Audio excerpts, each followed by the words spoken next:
Bonjour à vous. Nous sommes contents de vous retrouver pour cette nouvelle leçon donc, du mois de janvier 2022. Alors Voilà. d'abord, on vous souhaite une bonne année, Oui, meilleurs vœux, plein de réussite, plein de bonheur, plein de partage avec vos amis et votre famille.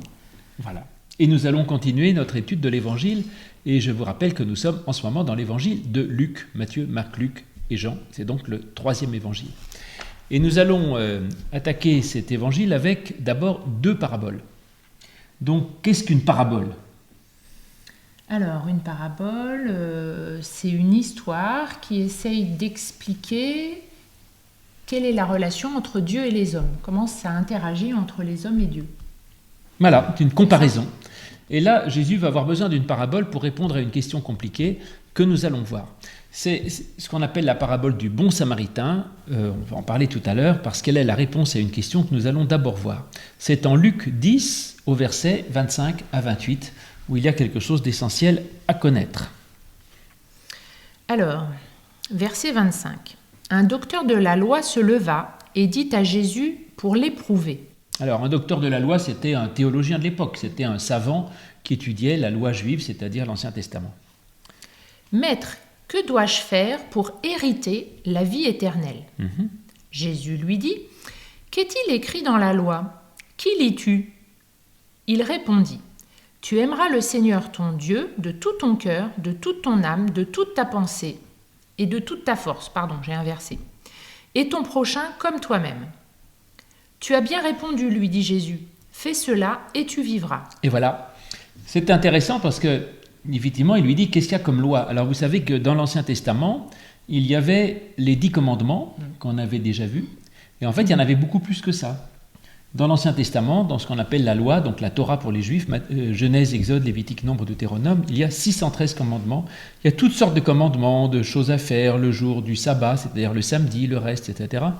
Et là, le docteur de la loi dit, en fait, cette multitude de commandements, c'est pas grave. Il y en a 2 qui sont essentiels. C'est d'aimer Dieu de tout son cœur, de toute sa pensée, de toute sa force, et d'aimer son prochain comme soi-même. Il résume tout à ces 2 commandements. Il dit voilà, il n'y a que ces 2-là, et Jésus lui dit tu as raison. C'est l'essentiel. Donc c'est pas la peine. La religion, c'est pas de s'ajouter des tas de commandements, défense de faire ceci tel jour, obligation de faire ça tel jour, il faut faire de telle manière, mais pas de telle manière, manger ça, pas manger ça. Juste 2 commandements, aimer Dieu, aimer son prochain, et c'est tout. Ça s'appelle le sommaire de la loi, parce qu'un sommaire, c'est, vous savez, dans un livre, le sommaire, c'est la table des matières, en fait, c'est le résumé. Et donc, c'est le résumé de la loi, et Jésus dit, la seule chose qui compte dans la vie, c'est ces 2 commandements, d'aimer Dieu et d'aimer son prochain. Alors, ça mériterait peut-être qu'on analyse un peu chaque mot, puisque ça semble si important. Ah. Qu'est-ce que ça veut dire, par exemple, aimer ? Alors, est-ce que aimer, c'est aimer comme quand on a un amoureux, ou un frère, ou...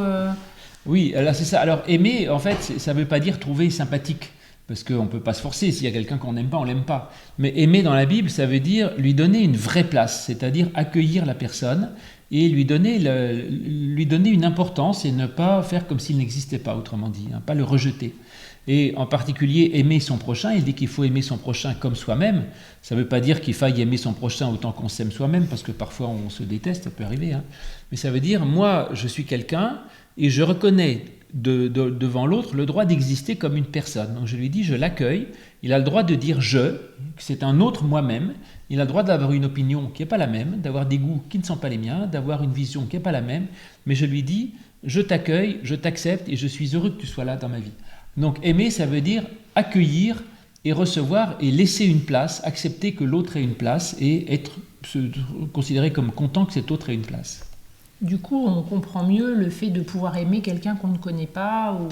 Bah oui. C'est plus facile. Parce que Jésus dit qu'il faut aimer ses ennemis, aimer son ennemi, si on l'aime pas, on l'aime pas, mais simplement ça veut dire aimer son ennemi, c'est-à-dire je reconnais qu'il a le droit d'exister, et même si je peux lui faire du bien, je lui ferai du bien. C'est le respecter aussi. Voilà, absolument.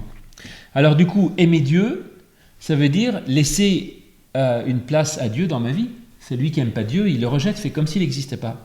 Aimer Dieu, c'est dire, moi j'accepte que Dieu ait une place dans ma vie, c'est-à-dire les valeurs, la prière aussi sans doute, et puis la dimension du rapport à l'autre, etc. Donc aimer Dieu, c'est tout ce qui nous ramène à Dieu, la religion, la prière, la Bible, et la foi, les valeurs, des choses comme ça. Et puis aimer son prochain, c'est se comporter dans le monde que vous croyez en Dieu ou que vous ne croyez pas en Dieu, se reporter dans le monde d'une façon fraternelle, amicale et accueillante dans le monde. Et en fait, Jésus dit, voilà, il y a deux choses essentielles, avoir une bonne relation à Dieu, accueillir cette dimension de Dieu, et l'autre chose essentielle, c'est de vivre dans ce monde d'une façon fraternelle, amicale et généreuse. Et donc maintenant, il va donner un exemple avec cette parabole, justement. Alors il va donner un exemple, effectivement, parce que, je dis comme ça, mais c'est pas si simple, mais ce qui est intéressant, une dernière petite chose sur ces deux commandements, l'une c'est que il dit le deuxième commandement qui lui est semblable, c'est d'aimer son prochain. Donc en fait, aimer Dieu et aimer son prochain, c'est un peu la même chose. Donc il y a des gens qui ne croient pas en Dieu, mais qui sont formidables dans le monde et qui sont généreux. Et en fait, Jésus dit, c'est très bien, ça vaut aussi, si vous voulez, c'est une autre manière d'être religieux. Mais moi, je dirais qu'il faut les deux à la fois, en fait. Si on n'aime que Dieu et qu'on n'aime pas son prochain, on n'aime pas Dieu correctement, parce que aimer Dieu, c'est pas uniquement être un bon chrétien, un bon religieux, et puis être un dégueulasse avec les autres, c'est pas bien. Et inversement, n'aimer que son prochain, mais se fiche complètement de Dieu, de l'éternité, des valeurs, etc., c'est compliqué aussi. Donc en fait, je pense qu'il faut un peu les deux. Alors tu as raison, il dit il faut aimer son prochain. Alors Jésus lui dit c'est ça. Alors le docteur de la loi, pour se justifier, dit mais en fait c'est qui mon prochain? C'est-à-dire tu dis qu'il faut que j'aime mon prochain, mais il faut que j'aime qui? Jusqu'où je vais? C'est-à-dire j'aime mon ami, mon proche, mon lointain, mon ennemi, celui que je ne connais pas.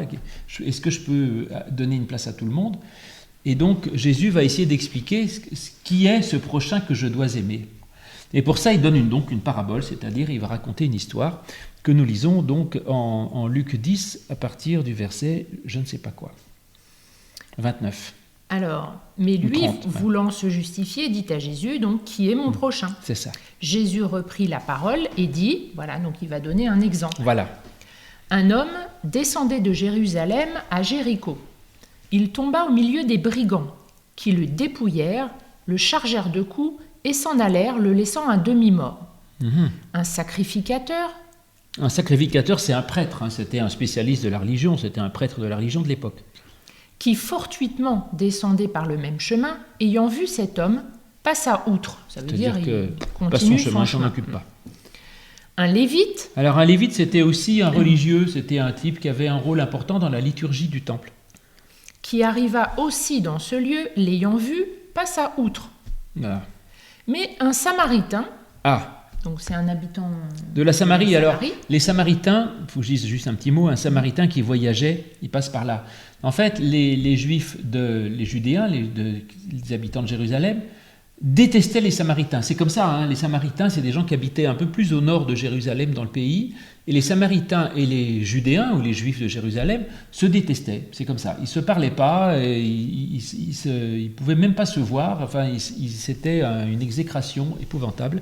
Et donc, pour un Juif de Jérusalem, le Samaritain, c'est la pire des personnes qu'on puisse imaginer. C'est le plus éloigné de la religion, il est éloigné de Dieu, c'est une horreur, quoi. Donc voilà un Samaritain. Alors lui, qui voyageait aussi, étant venu là, fut ému de compassion lorsqu'il le vit. Ému de compassion, c'est-à-dire qu'il est touché, quoi. C'est ça, il voit ce type qui est malade, qui est blessé, il se dit mais c'est triste. Et il se met à sa place. Voilà, il se met à sa place, il est ému, effectivement, et il est touché par lui. Il s'approcha et banda ses plaies, en y versant de l'huile et du vin. Puis il le mit sur sa propre monture, le conduisit... Sur son âne, quoi. Le conduisit à une hôtellerie et prit soin de lui. Le lendemain, il tira 2 deniers, les donna à l'hôte et dit « Aie soin de lui, et ce que tu dépenseras de plus, je te le rendrai à mon retour. » Lequel de ces 3 te semble avoir été le prochain de celui qui est tombé au milieu des brigands? C'est celui qui a exercé la miséricorde envers lui, répondit le docteur de la loi. Et Jésus lui dit, va, et toi, fais de même. Voilà, alors la miséricorde, c'est la compassion, c'est la gentillesse, c'est la bonté. Certains pensent que miséricorde, c'est négatif. En fait, la miséricorde, c'est très positif. Donc voilà, alors, il donne un exemple de gentillesse, en fait. Et il montre, là, d'abord 2 personnes qui sont des religieux, des spécialistes de la religion, donc ils aiment Dieu, probablement, mais ils voient un blessé, ils s'en occupent même pas. Donc ça, c'est l'exemple de ce que je disais tout à l'heure, de ceux qui aiment Dieu et qui n'aiment pas leur prochain, si je peux dire. Et puis l'autre, alors il va donner un exemple de quelqu'un qui vraiment a de l'amour du prochain, parce qu'il voit quelqu'un de blessé, et il a de la compassion, et il est ému, il est touché, et puis il va l'aider, quoi, en fait. Et en fait, comme exemple, il prend un samaritain, c'est-à-dire la personne qui n'est pas religieuse, qui n'est pas de leur religion, pas de leur famille, pas de leur tribu, pas de rien du tout. Alors ça, c'est un peu provocateur de la part de Jésus, parce que finalement, il donne comme exemple quelqu'un qui était le plus détesté possible par les Juifs de l'époque. Et finalement, ça montre que parfois, le bon exemple, ce n'est pas forcément celui qui a l'étiquette la meilleure du bon chrétien, mais il peut y avoir des gens qui ne sont pas du tout de notre religion et qui finalement sont beaucoup plus proches de la volonté de Dieu que ceux qui sont bien étiquetés comme il faut et qui vont à l'église ou au temple tous les dimanches. Donc là, pour répondre à la question, mais qui est mon prochain, c'est celui que je vais rencontrer sur mon chemin, en fait. Même s'il n'est ni de ma famille, ni de ma religion, ni... C'est vrai, tu as raison, parce que en fait, beaucoup de gens pensaient à ce moment-là que le prochain, c'était celui de ma famille, c'est mon cousin, c'est celui de ma religion, qui est comme moi. Et là, le blessé, il n'est pas du tout, a priori, le prochain du Samaritain, puisqu'il ne se parlait pas. Et en fait, il dit, le prochain, c'est celui que tu rencontres sur ton chemin, c'est tout. Hein. Et puis qui te donne de l'aide. Alors, ou dans un sens comme dans d'aide. l'autre, voilà. C'est celui qui a besoin d'aide, celui que tu rencontres sur ton chemin, il a besoin d'aide, et tu l'aides. Que ce soit ton ami, pas ton ami, c'est pas le problème. Donc c'est ça, aimer son prochain, c'est celui qui se trouve devant toi. Je dis pas celui qui est loin, tu le connais pas, c'est pas le problème. Et puis à la fin, il dit qui est le prochain du blessé. Il dit même celui qui est blessé, même le Samaritain qui pourtant est vraiment son ennemi, il l'a aidé, ça devient son frère, son prochain. Et puis à la fin, il dit va et toi fais de même, c'est-à-dire en fin de compte, quelle que soit cette question de savoir qui est mon prochain, qui n'est pas mon prochain, tu vois quelqu'un qui a besoin d'aide, tu te poses pas de questions et tu l'aides. C'est finalement, voilà, Jésus, il a une religion assez simple finalement, et j'aime bien ça, c'est clair, et en tout cas, il détruit toutes les barrières que l'on met en disant un tel, c'est mon prochain parce qu'il est de mon pays, il est de ma race, il est de ma nature, de ma religion, etc. C'est pas le problème qu'il soit de ma race, de mon pays, de ma nation, de ma religion ou autre chose. C'est pas le problème, tu aimes celui qui est devant toi, et puis voilà, et en faisant ça, tu feras la volonté de Dieu. Voilà. Très belle histoire, hein. C'est d'une générosité absolument incroyable. Il n'y a pas beaucoup de religions qui disent des choses, je dirais, aussi ouvertes sur ceux qui ne sont pas de leur religion, si je peux dire. Hein. C'est vraiment absolument remarquable, et Jésus était un type épatant. Voilà mes amis. Merci de votre écoute. À plus tard.